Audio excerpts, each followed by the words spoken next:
This podcast is brought to you by the IIEA, sharing ideas, shaping policy. Welcome to the Institute of National European Affairs on this very sunny day. It's lovely to have you here in person, and those who are joining us online also. We're here for Letta, Draghi and Merz. What's next for the EU's economic agenda? My name is Barry Colfer. I'm the Director of Research here. I'm absolutely thrilled to be joined by Johannes Lindner, who I'm going to introduce properly in a moment.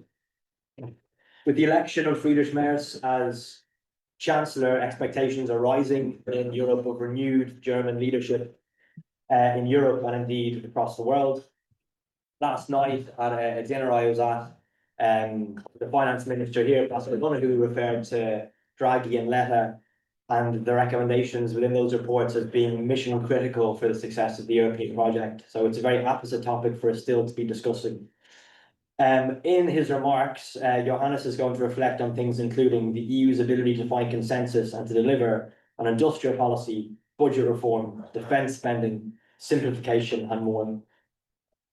So the regular housekeeping, before introducing Johannes properly and then handing over to him, this discussion is on the record, both those who are here in person and those who are in cyberspace. And the event indeed is in hybrid format. So those in the room here, when we get to the Q&A, you can participate in the discussion in the conventional format by putting your hand up or drawing attention to yourself. And those online can just submit a question using the chat function on Zoom. So to briefly introduce our speaker, Johannes Lindner is the co-director of the Jacques Delors Centre at the Hertie School in Berlin, where he leads the centre's think tank work on economic and financial policy. Johannes also teaches at the Hertie School and is an honorary professor at Aston University in Birmingham. From 2003 to 2022, he worked at the European Central Bank, which we agreed was not an especially dynamic time in the history of the European Central Bank, covering indeed the period of the Eurozone crisis, which I shouldn't make fun of. And this included 10 years as head of the EU institution and of the EU institutions and fora division at the bank. Johannes holds master's degrees from the London School of Economics and the University of Cologne, and completed his PhD in political science at the University of Oxford. Johannes, sincere welcome to the Institute, and the floor is yours for the next 15 or so minutes. Very good. Thank you very much, and really nice to be here, Barry. Also, our common friend Bridget Laffan, who helped to set this up. Unfortunately, can't be here, but is only one of the many links that I have to Ireland. In fact, my son goes to school here and is doing his leaving certificate. And the reasons why I'm here is that they have the graduation lunch this weekend. And through him, I've got to know Ireland more and more. And in fact, we've also brought quite a bit of Ireland back to Berlin. So we had, within the last year and a half, we had Mayor Martin giving a talk at Hertie School, and only in March, Pascal Donoghue.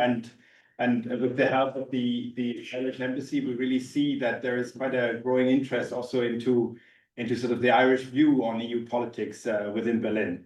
So I'm delighted that in a way I can also bring a bit of Germany now here, and to give you a bit of a sense of where do we stand with the new German government. And in fact, that's something that also relates a little bit to my own professional past, because I left the ECB. I took leave from the ECB in 2022 because I had really seen during the Euro crisis and also during during the COVID crisis that what was possible when Berlin was agreeing, and especially when Paris and Berlin was agreeing, what was possible in European terms, and also what was not possible when there was the nine from Berlin.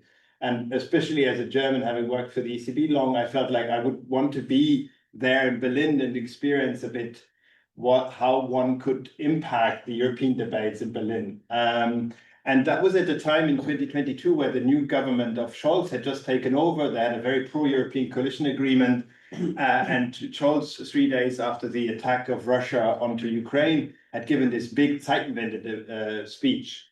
And so I went there with quite some enthusiasm. And of course, we know that what followed wasn't really that leadership that people had expected at the time. There was a lot of bickering among the three coalition partners, and Scholz and Macron felt a bit like an arranged marriage where they just didn't want to fall in love with each other. And so there was still this notion of we need that leadership, but it's not coming. And now we had Merz starting his campaign and doing his campaign to be exactly that. And the message that I want to convey in my short introductory remarks, and then I'm happy to drill down a bit further here in our discussion, is that there's huge expectation that Merz will provide that leadership. We need that leadership in Europe at the moment, but hold your horses. It's a bit too early to say whether that government can really deliver that leadership that they aspire for, and that in a way Europe is expecting and hoping for them. Now, I'll start off, and I want to discuss this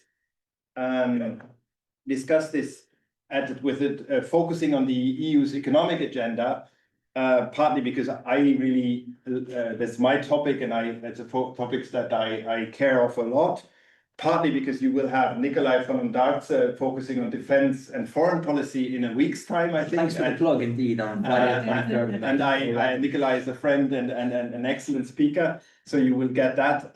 But also, I think because the economic agenda is one that is really very important for the future of the European Union, and I'm taking Enrico, Letta and Draghi's report as the starting point, because, and I think I agree with Pascal Donohoe, they've really laid down this economic agenda very well, and also have underlined the urgency. So let me quickly start with Letta and then go on to Draghi, and recall briefly what they prescribed for the Union to focus on.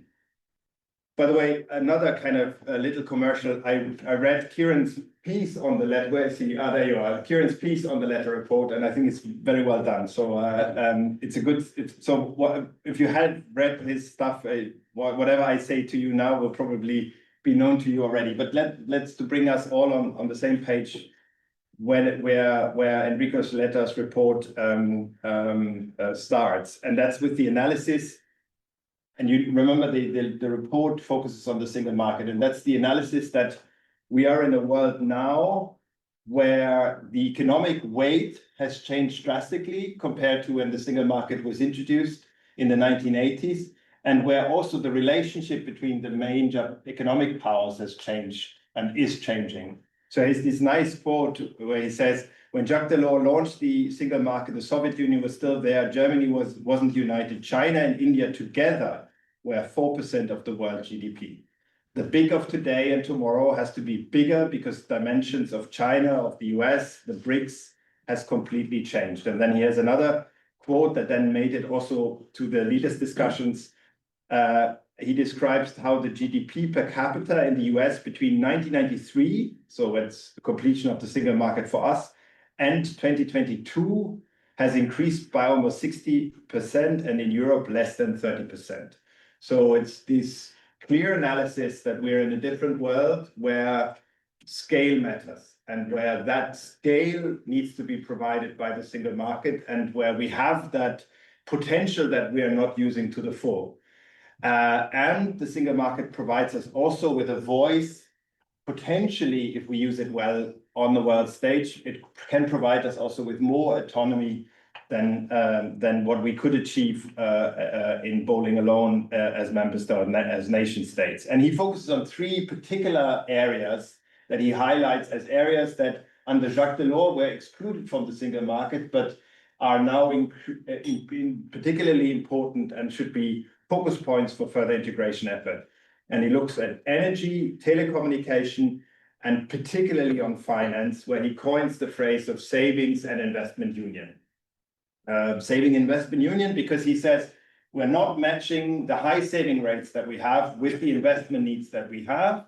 And so we need to think about how to better transform in a way the savings that are often lying in sort of just deposits rather than being used in proper investment. And what we also do, what he observes is that, and that also made the headlines, and actually I think sort of resonated a lot with the leaders, is that he said we are 300 billion of European savings are exiting every year the European economy and invested in the US. So there's a huge outflow investment of savings from Europe to the US.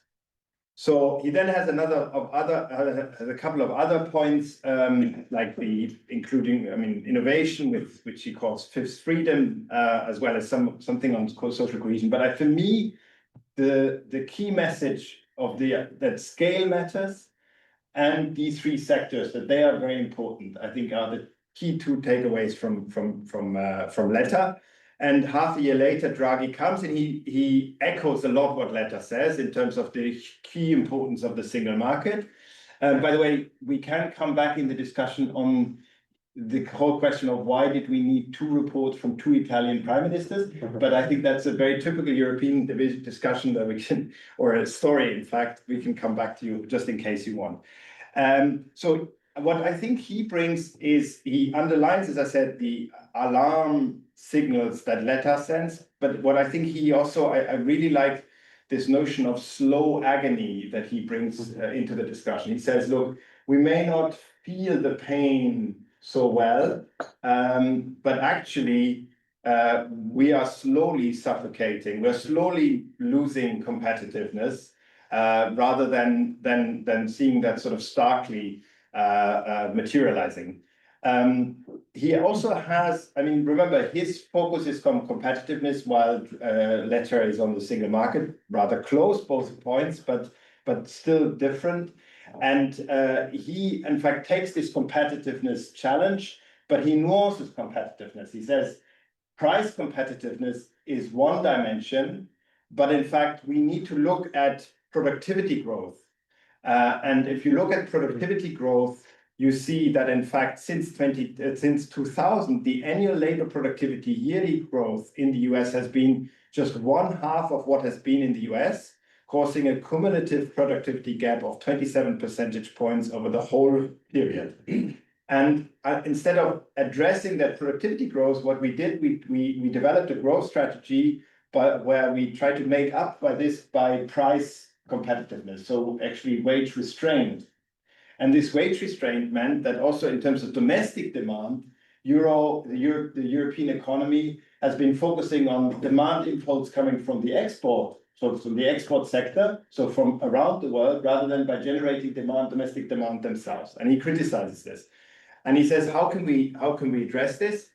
And one of the key, next to the single market, and the scale effects, one of the key ways to address this is to address the huge investment needs. And he speaks about 4 to 5% of GDP annually that needs to be invested to modernize infrastructure, to support innovation, to address the climate goals. And so he really emphasizes the huge investment needs. He doesn't say it's all public money, but it is a combination between public and private money.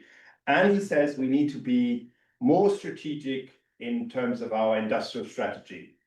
So he lays out more clearly what is the rationale for industrial policy. We need to have sectoral strategies whereby we identify which sectors we want to maintain in the EU and what are the key sectors, either for security purposes, for innovation purposes, for climate purposes. But we need to then, when we have identified these sectors, we need to combine the instruments, both at the European level, so trade defense, as well as state aid rules, as well as maybe fiscal instruments to support this. And we need to coordinate better what we do at the national level and what we do at the European level. Partly because some of the sectoral investments will probably be better in some member states rather than others. So solar panels are probably better in Extremadura than in Schleswig-Holstein. Simply because the sun is just shining much more there in Extremadura than in Schleswig-Holstein, but also because we shouldn't increase fragmentation by allowing only those member states that have deep pockets to do industrial policy, while others that don't have the money cannot do it. So I think this emphasis on industrial strategy is very strong in Draghi. And then he has a last point, a very important point, where he says we need to also be honest about whether we have not overdone it in terms of bureaucracy and regulation in some areas. And he has that clear sort of promise that he says, look, we could do better also in terms of simplifying and reducing regulatory burden. So that's Draghi and Letta. Now, von der Leyen comes in, she's re-elected as Commission President and really embraces this agenda. Draghi has been even a report that she had commissioned herself. She is the dominant president now in this commission. Already Ursula von der Leyen, point one, was very much a presidential college. She's even more presidential now in the way that she's running that college. She's not very interested in economic topics, even though this is on the record. I think one could say this. It's not necessarily the main focus of her of what she cares for, but she has embraced that agenda. She's heading a commission and a parliament that is much more EPP dominant. And that also means it's the EPP version of Draghi and Letta that she's pursuing. And that means a strong emphasis on simplification, less emphasis on climate, and a bit of a lukewarmness on industrial strategy. And then in fact, when we see now what has been implemented by the Commission and by the various commissioners, this exactly is that. So we've had the competitiveness compass, we have the clean industrial deal communication, we have the saving and investment union communication, we have the simplification in the omnibus proposal, and we will in the summer have the multi-financial framework proposal from the Commission. And I would say strong emphasis, as I said, on simplification, but on the issue of industrial policy and financing, that we're not yet there. We're not yet sure how much the Commission will really want to push that topic through or not. So in a way, we would need that leadership on these topics to really champion this Letta Draghi agenda. Let me just quickly bring in one name that I think I need to bring in simply because otherwise it's not complete, and that's Trump. Because I think Trump has made this economic agenda of Letta and Draghi even more relevant by demonstrating our vulnerability towards open trade, our dependence on open trade, also our huge dependence, in fact, on trade with the US. I mean, that has gone up really significantly. I mean, 20% of our goods exports heading over the Atlantic, that's the direct exposure. But if you think about the indirect exposure, it's even higher. So we're really heavily dependent on trade with the US, which means that we probably need to think a bit more on how we do strengthen our domestic demand and how we're putting ourselves a little bit less dependent on the US. But it also means, I think, underlines the point that we need to be united in order to negotiate with the US, how to have the power of the single market, the unity of the single market in order to stand up together. But there's also an additional aspect that's often forgotten that is very much felt in Germany of the Trump action since he's taken office, and that's the interplay with China. Because there's a huge, I mean, the Chinese, like Europe, have this export surplus, and there's this huge overcapacity that is lingering and is trying to find new places, and that is really flooding Europe. So the problem of having instruments in place that are trade defense instruments that also kind of make the European Union in a way united to fend off some of this overcapacity, as which is described in Draghi, has become ever more relevant. So this is how Trump, in a way, pushes the agenda further. One has to keep in mind that, in a way, there are also elements in Trump that are maybe counter-supportive, or that maybe, I mean, a bit more of a hindrance in implementing the economic agenda. And there are 2 points. One is the point that because of his stance on Ukraine, I mean, it's always very difficult to say where Trump now stands precisely. But of course, because of the threat of pulling out security-wise, both in terms of supporting Ukraine as well as the military, there is the question of how do we ramp up our own defense capacity very quickly. And in terms of investment agenda, that has meant that a lot of focusing is now on financing defense rather than financing some of the other investment needs that Draghi and in particular Draghi is identifying. And then the second point is, of course, by pulling out of climate and the climate accords and so on, to some extent, Trump is in a way pulling us a bit away from this focus on climate that still is prominent in Draghi and Letta. Now, here we do come to Germany, and that's my main point I want to make now on Merz. Now, there is a demand of strong leadership and Germany that has in fact an economic situation of 2 years of recession, where a lot of the kind of economic agenda that is useful for Europe is in fact very useful for Germany. So there's a nice congruence in a way that Germany is not in a position of strength, where Europe is sort of add-on, but where actually what is needed for Europe is also very much needed for Germany. So in a way, there is a nice coincidence and congruence of the interest that the German government should have and the leadership needs that we have at the European level. I pretty quickly described that everybody is expecting now Germany to raise to the challenge, and in the way Merz has made this as one of the key elements in his election campaign. Now, what I think is important in order to gauge whether he will whether these aspirations will be fulfilled or not is to look a bit on what is sort of the power base of this new coalition. And we look at the election results. Merz has not got this smashing victory that people were maybe expecting. So CDU-CSU did not very well in the elections. They did 29 or 28%, so they came under 30%, which is also historical low for the CDU. Not the lowest, because they were very badly the last time round, but it's still structurally much less than what they expected. And in a way, Merz is not the sort of charismatic, uncontested leader after that result. So there's also that element that the CDU-CSU has faced. So they came out much less strong. The SPD came out with 16%, and a quick question of who may know when was the last time in a free election that they were as bad as 16%? Is the late 19th century. Wow.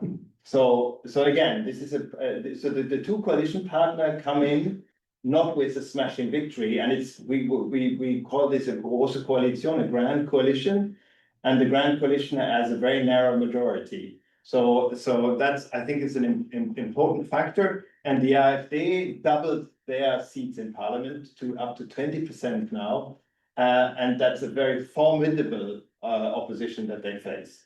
And if you look at the map, the electoral map of Germany, really in particular in the east, almost all constituencies are won by the AfD.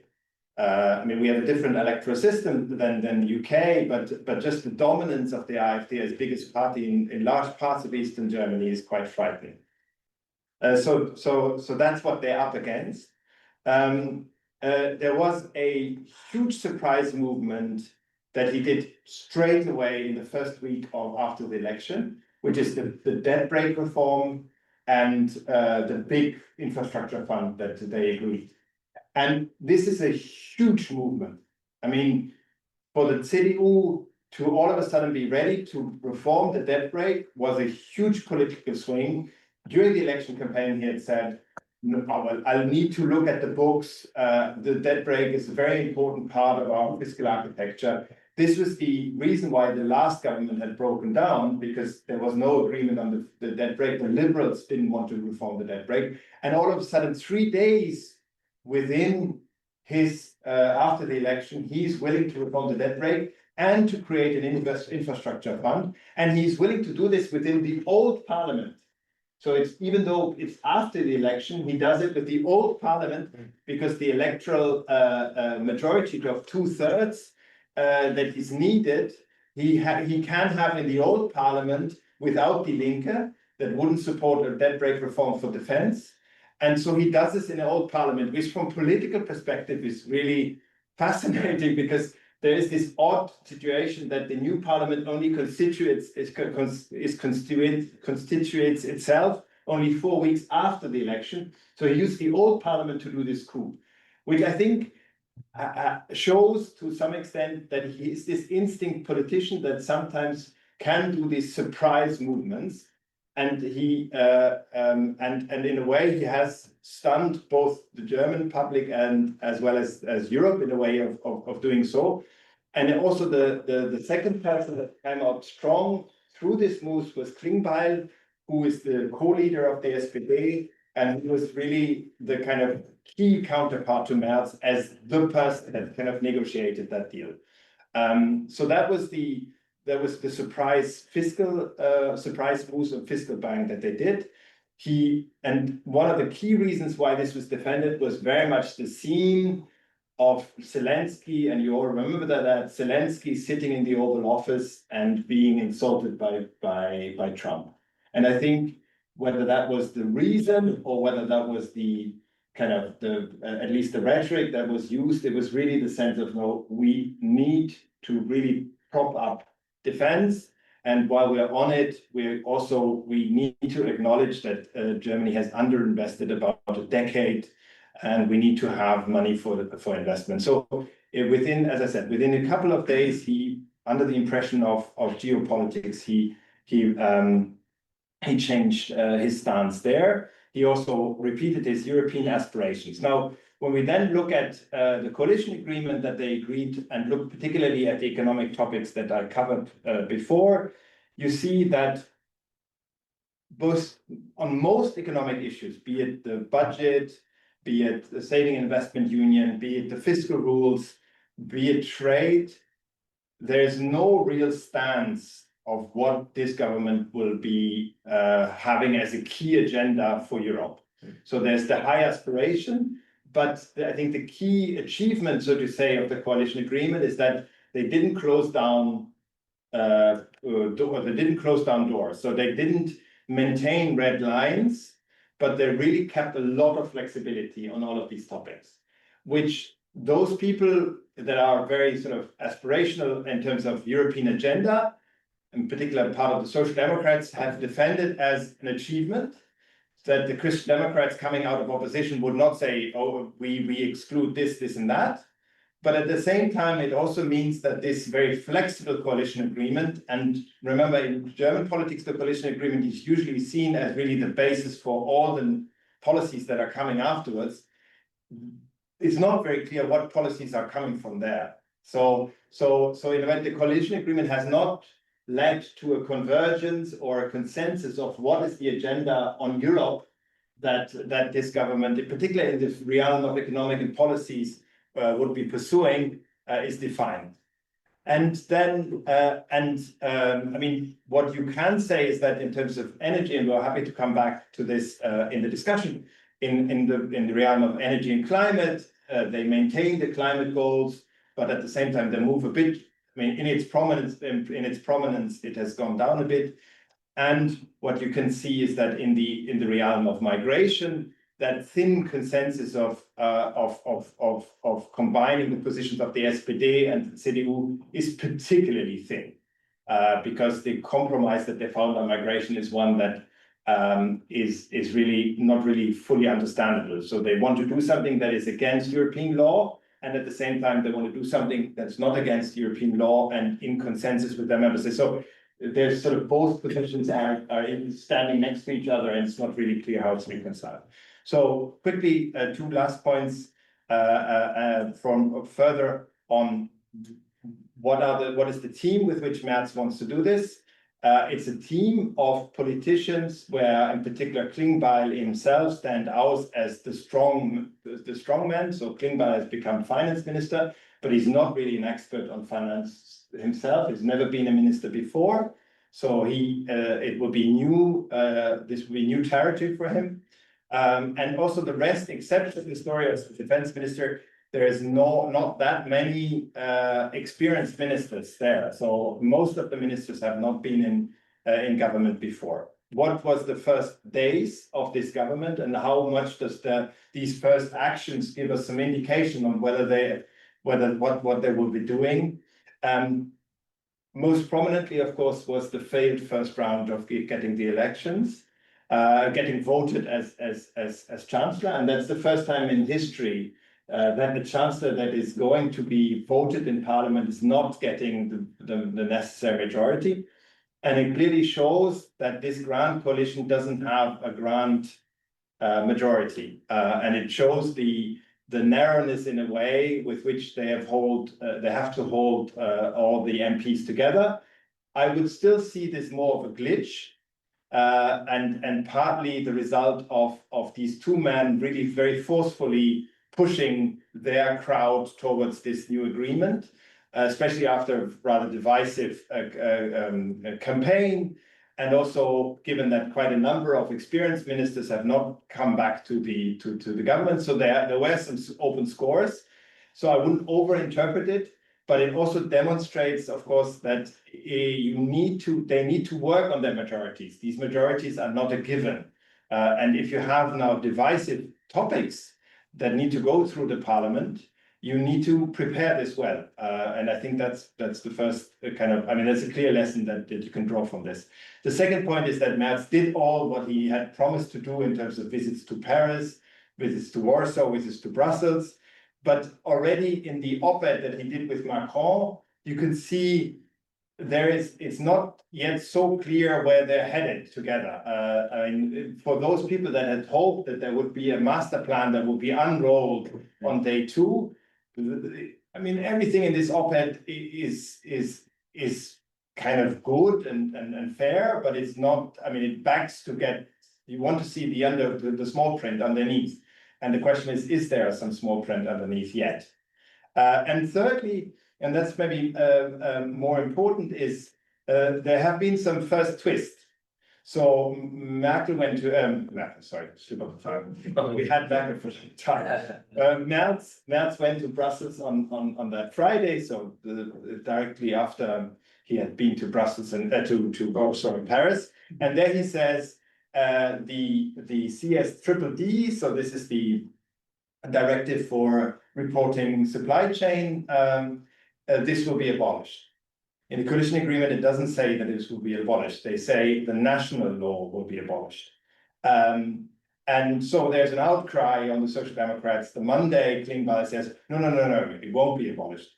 So it shows you the first glitches in a way. The new social minister comes out and says, we include civil servants in the pension reform. CDU says, well, in the coalition agreement, we didn't really say this. And of course, migration is already the spat that was programmed to become a spat, because many of the neighboring states, maybe with the exception of Austria, are complaining about Germany now tightening control despite being part of Schengen. And also the Social Democrats try to defend this, but of course they have a different view here, and they're a bit so the first impressions are actually and not super promising in terms of showing that the fact that the coalition agreement has not provided a full plan in that respect, it shows already a little bit. So let me conclude by saying the aspiration is there, but there is a big question mark as of yet of how, in terms of content, they will be implementing and filling that economic space with a common agenda. And in principle, and that's the optimist in me, in principle, I think the Letta Draghi agenda is one that in fact combines nicely the Christian Democrat or the CDU and Merz kind of focus on competitiveness in terms of simplification, also in terms of European champions. We had Merz in November last year when he'd just been announced as Chancellor candidate in an event with Enrico Letta at the Hertie School, and they got on splendidly on this notion of we need to simplify, we need to have competitive European champions and so on. So we need to think scale and big and single market. So that is a sort of Christian Democrat agenda. And at the same time, I think the Social Democrats are very keen on this industrial policy kind of support certain sectors and support innovation in these fields. And so in a way, it could be an SPD, CDU, CSU agenda, the Letta Draghi. But whether we will have the champions that they aspire to be, I think there, hold your horses. We need to see what the next weeks, the next months will show. This podcast is brought to you by the IIEA, sharing ideas, shaping policy.